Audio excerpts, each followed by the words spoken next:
Kepada Amoral yang terkasih, baru saja aku menerima suratmu tentang musibah yang melanda umat manusia di negerimu. Kau tanya aku tentang bagaimana mengatasi akibat dari itu semua. Umumnya manusia menyalahkan Tuhan.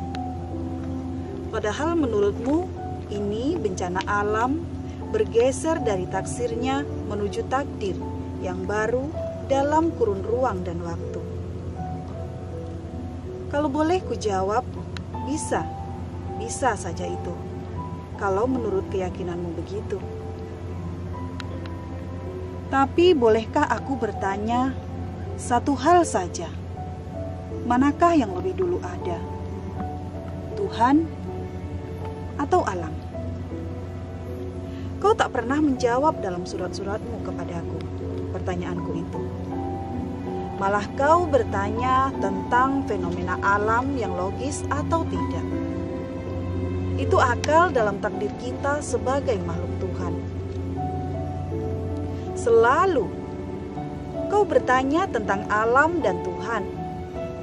Tak pernah aku menerima jawaban dari apa yang sudah kujawab untukmu. Mengapa? Adakah kebimbangan untukmu tentang azas ilahiyah, tentang zat yang tak seumpama apapun itu? Adakah ketakutan dengan pertanyaanmu sendiri? Lalu untuk apa kau tanya tentang itu selalu padaku? Adakah kau tengah menguji aku?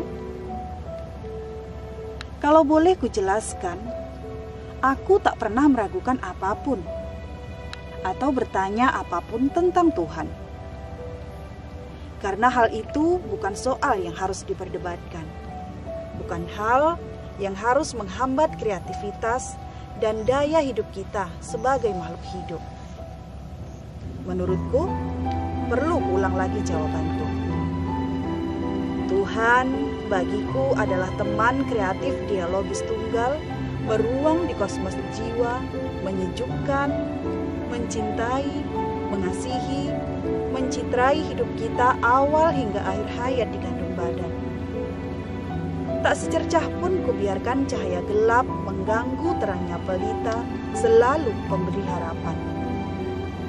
Meski kadang aku bimbang, saat-saat aku bereaksi pada aksi realitas hidup, menghisapku detik per detik. Kadang keserakahan menggodaku untuk meraih jalan menuju terang dengan jalan konflik, korup, chaos. Kau tahu apa yang kulakukan? Aku menulis prosa, puisi, novel, cerpen, drama, roman, esai, dan artikel-artikel sekedar menghindari birahi yang bakal membawa luka-luka di dalam jiwaku.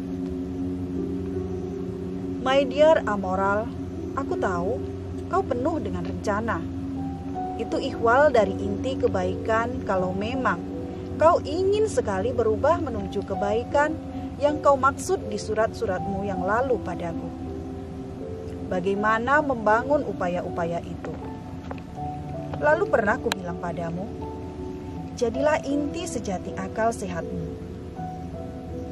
Karena di sana awal dari citra realitas yang akan kau jalani kelak. Kau bertanya lagi dengan panjang lebar. Antara lain, mengapa makhluk hidup harus berinteraksi dengan alam dan lingkungannya? Mengapa tidak alam yang berinteraksi dengan makhluk hidup dan kehidupannya? Pertanyaanmu kadang agak bodoh. Memang kadang-kadang. Tapi kujawab juga kan? Ya, itulah kewajaran. Saling berinteraksi, fadilah ilahiyah. Sejak saat itu, sejak pertanyaanmu yang terakhir kujawab seperti itu, kau tak lagi bersurat padaku. Bahkan seperti hilang dalam gaib semesta. Amoral yang terkasih, yang hilang bersama waktu. Di manakah kamu? Kalau kau kebetulan menyaksikan pertunjukan ini, aku sebetulnya sudah mati. Ya, aku sudah mati. Karena aku kehilangan teman sejawat yang selama ini memberi aku kehidupan. Lewat kata dan pertanyaanmu yang kadang menggelitikku untuk memberi jawaban. Karena dengan cara itu aku mendapat hikmah dari kata dan tanyamu. Di dalam kematianku kini, aku banyak melihat kebenaran hakikat tentang pengkhianatan sebagai bekal kekekalan. Jika kita dapat mengalahkannya atau membunuhnya dengan pisau terhunus, meski korban harus jatuh, barangkali itu yang disebut cinta terhadap sesama, membunuh pengkhianatan. Kini aku dengan leluasa bisa melihat kebohonganmu dari alam kematianku. Aku bisa melihat bagaimana kau bermain dengan malaikat hitam, melakukan pembantaian terhadap talenta-talenta yang kau miliki lewat sejuta alibi tentang kebaikan, aklamasi, padahal kau membuat ruang-ruang berkelas, memenjarakan orang-orang yang kau sebut terkasih di dalam etalase-etalase berlogo, berlabel besar popularitas. Lalu kau pandangi mereka dari singgasanamu yang berada di sudut-sudut tersembunyi, sambil menikmati vodka, menghisap jempol kakimu sendiri, memilih waktu saat kau butuhkan sebagai budak kapital dengan sistem paguyuban.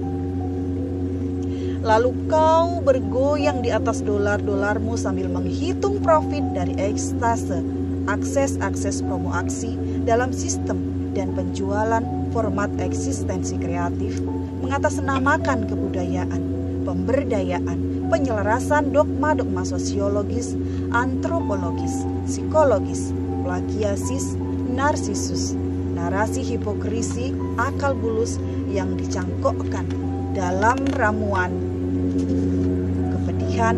Kau tertindas akibat politik akut dengan tampilan ikon-ikon moralitas semu, karya kreatif seolah-olah kau di garda depan.